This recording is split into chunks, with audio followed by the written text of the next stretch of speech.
Hey, welcome to the channel. My name is Jason, and here I talk about all things story. And the story I'm talking about today is episode 72 of my ongoing series, Worth 1,000 Words, where I write a 1,000 word short story inspired by a piece of artwork. On the spot, learn some things, talk about what I learned, what I liked, what I didn't like. And today is a kind of a strange one. So I wrote in a voice I don't believe I've ever written in before. Maybe there was one other story, but that voice is second person, or I should say POV. The POV is second person. If you don't know what that is when I am directing the story. You, yes, you are the protagonist. Think of it like a choose your own adventure kind of story. However, it's very linear. I don't know. It's weird. I get more into it a little bit later. So before we get into it, let's talk about the music I listen to help me help the words flow. And I chose the soundtrack for the Neon Demon for obvious reasons. If you look at the artwork, you will see that it is kind of neon-y, I guess. It's got some interesting colors by Cliff Martinez. So it's a good one. It's moody. It's synthy. You should totally check it out. All right, let's check out this week's artwork. This week's artwork is titled Retro Experiment '01, and it's by an artist named Francois Hurtubise out of Montreal, Canada. So this is, I guess, more of my experimental phase. I know I was going to tell more of a normal story, but there's just something curious, interesting about this one. So let's take a closer look. We have a POV shot looking into a room that is doused in red. And it's funny. The one thing I didn't quite notice until I zoomed in was how pixelated everything is.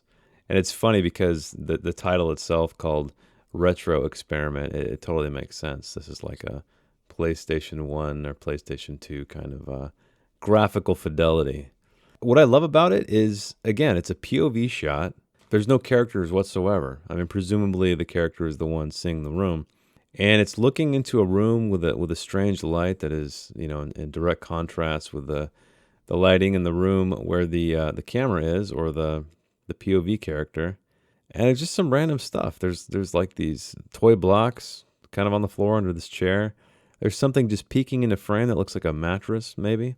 And I thought this would be, again, just kind of a fun experiment. No inherent conflict, obviously. This is probably going to be a weird story. And that's okay. I'm here to have a good time, here to learn some stuff, here to make some mistakes. So, Francois, thank you for this artwork. You only have a couple things in your portfolio. You seem to be a 3D artist, but if you ever see this, if you ever watch this, thanks, man. All right, let's see what I came up with. What have I done? You're unsure of where this thought comes from. Standing in a room doused in ocean hues, looking into a room smoldering in underworld hues.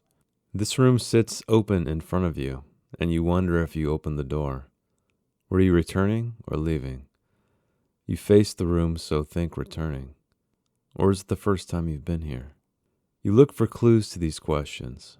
Nearest you, a chair sits against a wall, a strange place for someone to sit. You look beyond into another space that must lead to a hallway, splitting the distance between where you stand and the room in question. In that alleged hallway, you see a hutch, upon which sits a digital clock glowing with the same tones of the room. It reads 2:30. AM or PM, you wonder. The color temperature where you stand tells you AM, unless it's storming outside, which it could be. You listen for rain but hear nothing, except your breathing, which is comprised of a slow inhale and sharp exhale. You try to remedy this. A photo sits behind the digital clock, obscured by darkness, distance, and digital interference. That's when you notice everything shares that feature, as if you're looking through eyes that can't capture the resolution you need. It makes you think of video games. Maybe you played them once, maybe you didn't. That dichotomy prompts your mind to dig deeper. You stop it before it delves too far. The puzzle in front of you is what you need to solve at the moment. The wall opposite the hutch is bare except for a vent near the floor. You're tempted to walk to it, to touch it, but changing your vantage will change your perspective, and everything in the red room will shift into something else entirely. So you remain. A chair, much like the one near you, sits in the room. It faces you, empty. Wooden blocks are strewn around it. Behind it, 3 are stacked in a pyramid configuration, while 3 under it aren't stacked at all. You wonder what that could mean.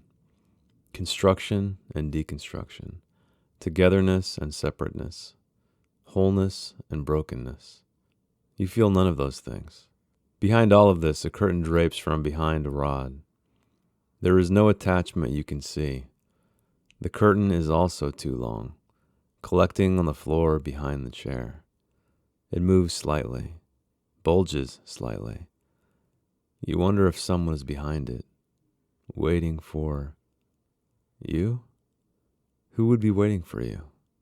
Stranger still is the window behind the curtain, the fraction of it you can see.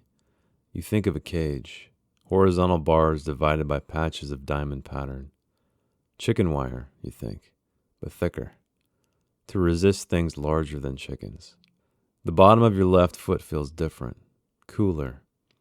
You look down and realize you've taken a step. Why your left one? You look at your hands, assuming you're right-handed, like everyone else. You don't think you're like everyone else. Your hands are smooth, soft. You check for calluses on your palms to see if you've lived a life of labor. You check the backs of your hands for scars to see if you lived a life of turbulence. You find neither. You decide to move your right foot to join your left. Detaching yourself from the floorboards warm with your body heat is jarring, unsettling. Maybe it's what you need. Maybe it isn't. You look up to make sure things haven't changed. You haven't solved the puzzle yet. Things haven't changed much. There is something behind the chair near the curtain. Something you didn't notice before. A whiteboard? If it is, it's blank. A canvas? The light in the room isn't any an artist would paint to, unless you almost had it. A trace of something. Then something else catches your attention. Another detail in this room you seem to want to enter, albeit at a crawl. What appears to be another chair peeks around the corner against a wall you cannot see. And in front of it lies a mattress, a pillow, a thing upon which a body might lay. Could there be a body in that room? Is the light indicating what you might find? You shake your head, wondering why your thoughts immediately went to the macabre. You're not a person who thinks dark thoughts, are you? You could be anyone. If there were a mirror, you wouldn't look. Why are there no mirrors? You study the carpet in the room from where you stand, looking for dots of blood. It's clean, unless the killing happened out of frame. You rub your eyes wondering why you're thinking of yourself as a character in a film. Your eyes the camera, directed to create a sense of dread for the viewer, who sees the narrative play out as you see it. No. You hear that word, your thought. You're not a proxy. But why are you here? You step again, twice again. If you lean over, you might be able to touch the chair. Sitting down sounds nice. You imagine it, with your back to the red room and your skin prickles. You leap into the hallway, unsure as to why. Like tearing off a bandage, you think. You don't fall. You land soundly. The time on the clock hasn't changed. 2:30 a.m., you decide. The photo behind the clock isn't any clearer. Still a digital mosaic. You don't bother looking to your right down the hall. That isn't your destination. If someone is waiting there to get you, then let them have you, you think. 2 more steps bring you to the threshold of the room. The air is warmer here, the floor. You place your hands on the frame that should have hinges and a door open into the room. There are neither. You look inside. What have I done? That question is answered. What do you see? What have I done? Cliche, pretentious, possibly both, but it's just where my mind went for some reason. I don't know. I guess maybe it's just the tone of this room. I kept it. I didn't change it. I even carried it into the end, as you now know. So, second person. I think this is the first time, second time. Maybe there was another story I wrote in second person. I don't remember. kind of like almost a choose your own adventure story in a way, even though it's not interactive. I didn't give you any choices. It just had a beginning, a middle, and an end. So what was I trying to do here? Well, first and foremost, I was trying to create, dread to a degree. I don't know if I did, but dread in that we have our POV shot. Oh, and by the way, sorry, I apologize. I forgot to start the clock in the bottom. But according to the length of this video, it was 52 minutes. I eventually figured it out and started. But anyway, not that it really matters a whole lot. So I was trying to create, there's an interesting separation.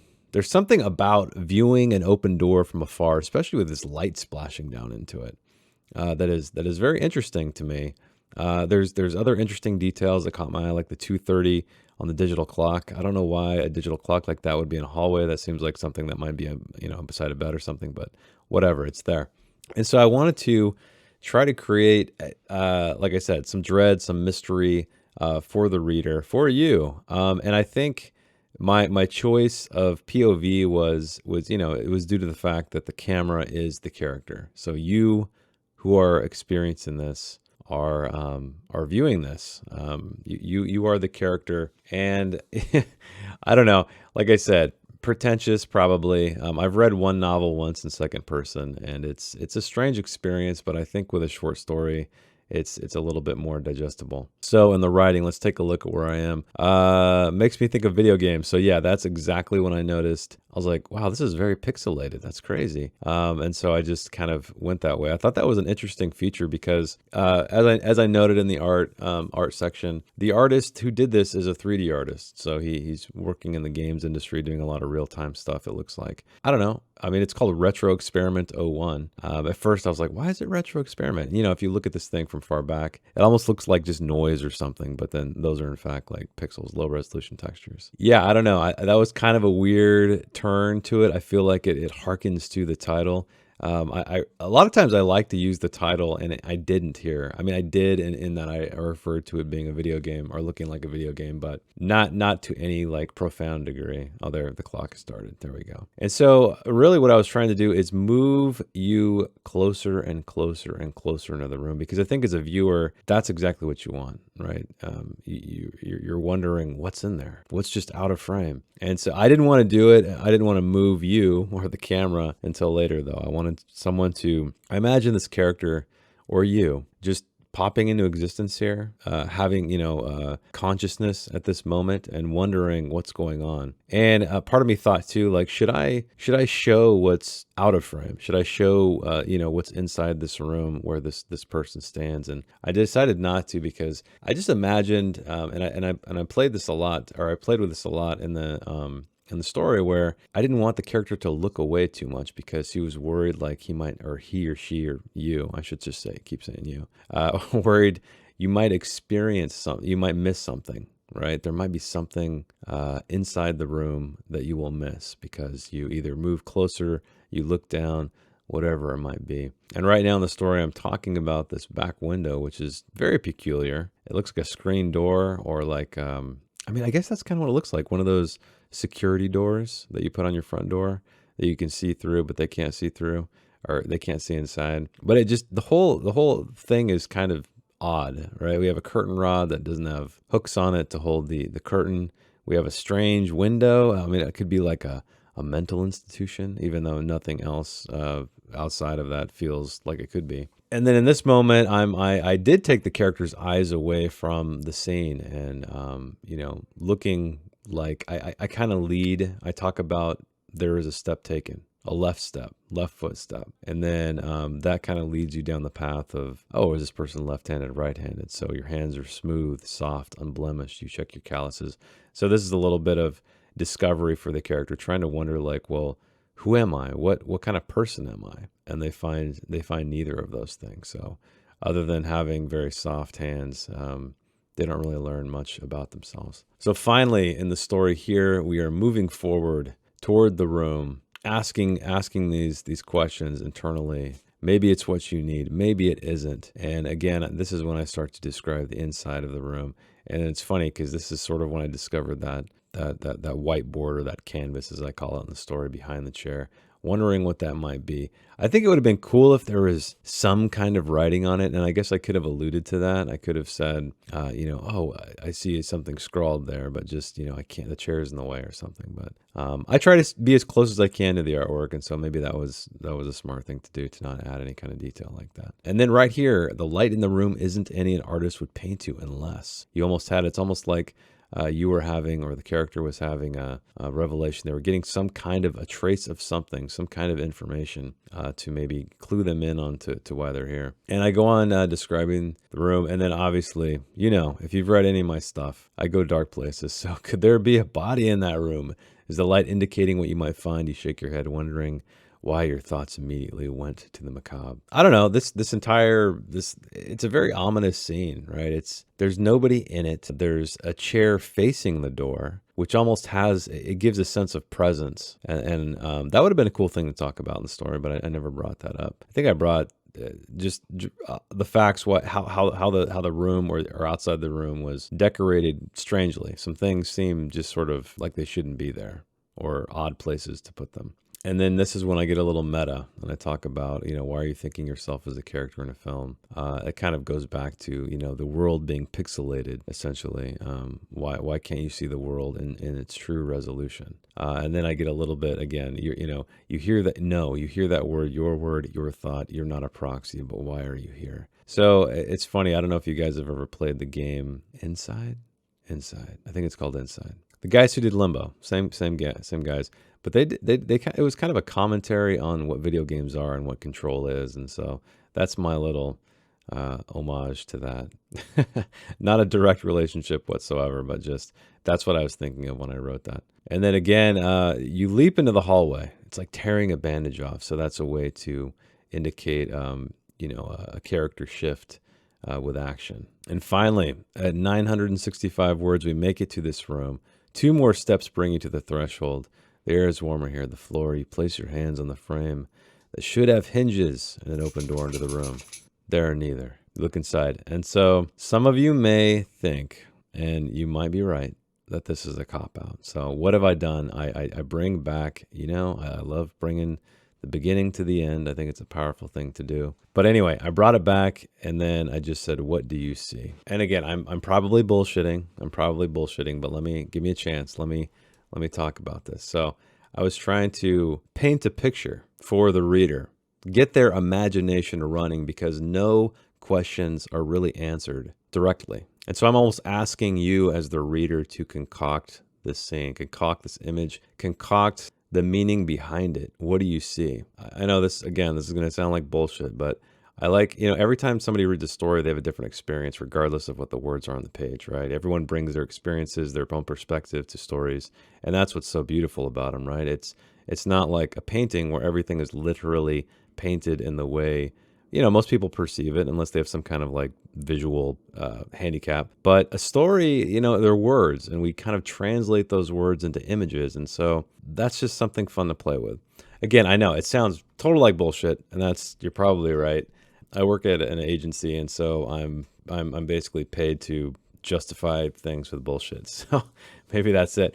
But anyway, it was a fun experiment. Pretty quick writing session, and I think it's funny. I think one thing you'll note is how quickly things can move when you write in a certain voice. Welcome to the end, dear viewer. I am so glad you made it. This is where I talk about my final thoughts, what I learned, what I liked, what I didn't like. So let's talk about this strange second-person story that I referred to as a cop-out, pretentious, lazy, maybe just a little bit of bullshit in the writing section. So let's talk about it. Well, as you know, I decided to choose this POV because of the camera itself. There's no other people whatsoever in this. It's as if we have this viewer, being you, looking into this room, trying to understand what it is, why you're here, what is inside, what's going to happen. And so I thought it would be a good POV to tell the story from. And I know hearing those kinds of stories in that voice, in that POV, is a little bit jarring. Novels are rarely, ever, if ever, written in that way. I've read one short novel written in second person, and it was cool. It's a cool experience, but I can't imagine reading anything long form. And the choices, right? Why Why would someone choose second person over first or third? I'm giving you my reasons here. It was strictly because of the POV of the viewer of this room, and wondering why they're here. And so for the bulk of the story, I try to retain the distance to that room because I think it's so cool, right? That shot where you're standing from afar looking inside this peculiar room with very different lighting than the room you find yourself in. And so I wanted to maintain that. I imagine someone standing there, not understanding why they're there, thinking about it, noting every little detail and what it might mean.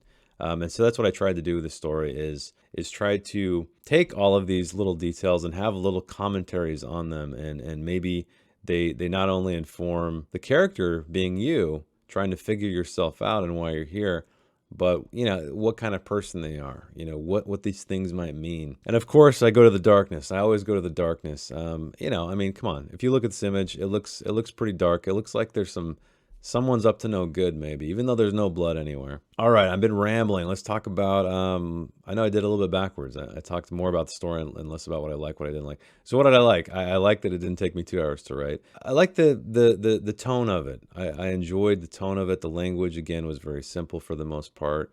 I purposely did that because, again, you are the character. You are the character to be defined. And so I didn't want to put a specific voice in the language, in the narration. So I like that I was reserved there. I feel like it was pretty plain. It wasn't anything where you say you can visualize the character because that character is you.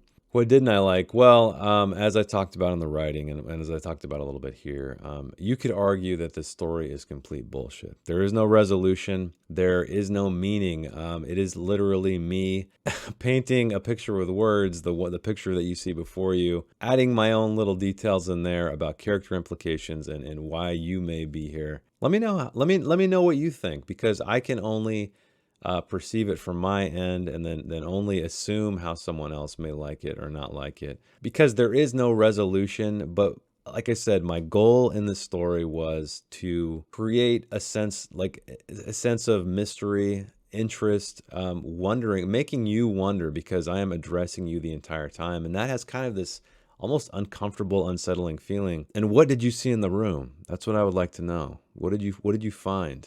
What did you do, or what did you not do in this room? Let me know in the comments, because I'd be curious. I think it might reflect what kind of person you are, or maybe how the story telegraphed to you, how it affected your emotions and your perceptions. So next week will probably be a more standard story. I know I said that the previous week because I did kind of a failed experiment last time. This one, I don't feel like it's a failed experiment. It may be a bullshit experiment, but it was a good time. So if you would like to support the channel, give me a like. If you like the video, subscribe for story related content. Check out my books. I got 3 of them right now. A 4th one is in the hands of the editor, and I will let you in on a little bit of secret. It is my Worth 1,000 Words Year 1 anthology. Yes, 52 stories, 52 short stories that I did a second pass on. I kept the narratives the same. I just wanted to clean up the language, make things a little bit more coherent. An editor is copy editing it right now, so that will be my next one. I'm thinking a March release. We'll see. Something like that. That's the plan. But anyway, check out my other stuff if you'd like to see my work. Keep reading, keep writing, and I will see you next week. Thanks. Bye. If you'd like to read the story in its non-video format, check the link in the description. I didn't edit anything else, promise. Thanks again.